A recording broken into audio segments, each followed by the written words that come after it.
saya berada di dalam hubungannya juga belum pernah.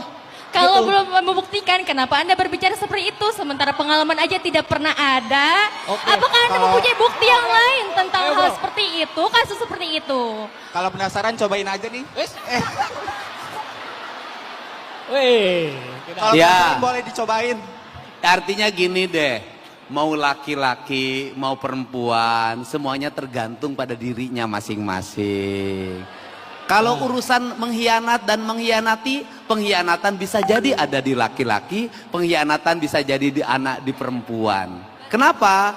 Karena bagi dalam pemahaman saya, laki-laki dan perempuan itu tidak pernah ada. Iya Pak. Hah? Laki-laki dan perempuan itu tidak pernah ada. Kenapa? Karena dalam diri laki-laki juga perempuan. Dalam diri perempuan juga laki-laki.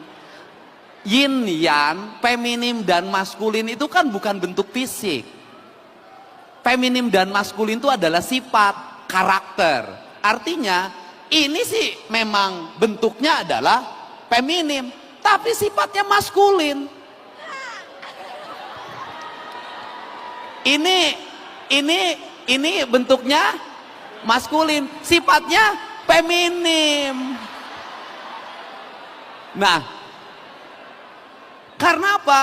Karena dalam diri manusia, ini kita makhluk nih, pasti punya dua sifat. Punya sifat feminim, punya sifat maskulin.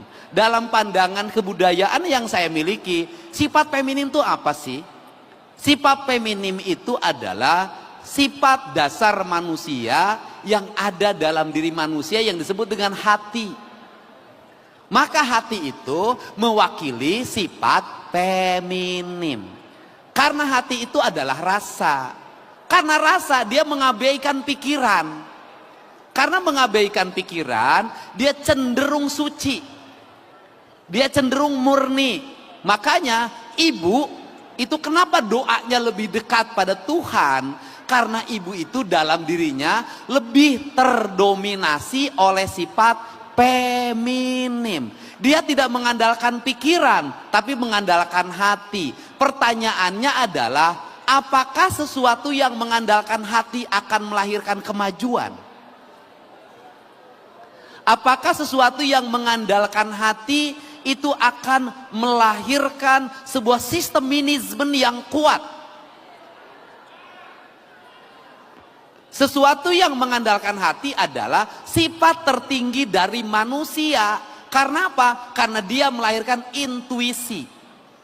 Karena dia intuisi, maka dia punya kepekaan. Karena dia punya kepekaan, maka dia talent yang disebut dengan indera keenam dalam manusia. Dan saya katakan secara ilmiah hari ini, apa yang menjadi keunggulan bangsa Indonesia, suku-suku yang ada di Indonesia, terutama misalnya suku Sunda, misalnya suku Jawa, dan suku yang lainnya, dia hidupnya mengandalkan hati. Dari hidup mengandalkan hati itu, lahirlah pengelolaan hidup dengan menggunakan hati. Karena pengelolaan hidup menggunakan hati, maka cenderung efisien. Saya contoh, banyak ibu-ibu yang tidak sekolah, buta huruf, tetapi dia mampu mengelola keuangan suaminya yang pas-pasan. Gajinya cuma 4 juta, gajinya cuma 3 juta. Dia mengandalkan hatinya, maka pengelolaan keuangannya tidak dengan pikirannya, dia dengan hatinya. Ibu-ibu masak sambal itu pakai hati. Ibu-ibu tradisional kita yang masakan tradisional itu nggak pakai pikiran, dia pakai hati. Nggak pakai sekian gram gula, sekian gram cabai, sekian gram bawang, enggak, dia ambil berdasarkan perasaannya, dia simpen, dia ambil berdasarkan perasaannya, dia simpen, dia ulek dengan hatinya. Jadilah masakan-masakan tradisi yang unggulan, yang itu menjadi ciri khas kuliner Indonesia, pakai hati. Kemudian yang pakai hati itu akan apa? Melahirkan kebahagiaan. Sentuhan pakai hati itu beda. Orang berucap pakai hati itu beda. Ini kalian semua berdiri di sini, duduk di sini menjadi mahasiswa, tumbuh karena kalian hidup berdasarkan hati ibumu masing masing. Ini adalah karya-karya hati. Kalian menjadi manusia itu juga lahir dari hati, dari percintaan, lahir dari perasaan, melahirkan dengan perasaan, menyusui dengan perasaan, memberikan makan dengan perasaan. Jadi apa yang menjadi problem bagi Gen Z hari ini? Banyak mereka yang hidup orang tuanya tidak lagi menggunakan hati dalam pendidikannya. Itu. Oke, hati.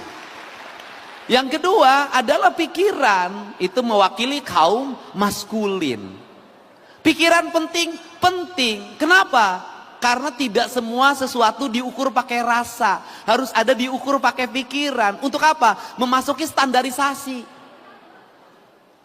Bagaimana standarisasi? Kita memasuki kelas dunia, di mana dunia keukurannya harus nyata, ada timbangannya, ada meterannya, semuanya harus nyata. Kemudian harus dibuat dalam karya-karya ilmiah, jurnal-jurnal internasional. Itu, nah orang tua kita dulu itu, kenapa karya-karyanya tidak mendunia? Karena mereka tidak ditulis. Cerita-cerita tentang rakyat yang ada di Indonesia, kenapa tidak menjadi sesuatu? Karena tidak ditulis. Karena tidak ditulis hanya lahir dari pikiran dari hati ke hati, dari mulut ke mulut. Negara lain kenapa mengalami kemajuan kemudian seluruh karyanya harus dibayar? Karena dia pakai pikiran. Nah, tinggal persoalannya adalah Indonesia hari ini, Jawa Barat hari ini, kita harus memasuki dua fase. Kita harus menggabungkan dua-duanya. Saya katakan, orang Asia, orang Indonesia, kekuatannya bukan di membaca. Orang Barat, kekuatannya di membaca. Orang Indonesia, orang Jawa Barat, orang Jakarta, ini Jakarta sebagian, ada orang Banten, kekuatannya bukan di membaca kemampuan dirinya, di mendengar dan di melihat. Jadi ada orang yang hebat karena sering mendengarkan. Maka teori pendidikan lama itu guru itu bercerita. Teori pendidikan lama guru itu bercerita. Guru-guru ngaji itu ngajar di pesantren itu bercerita.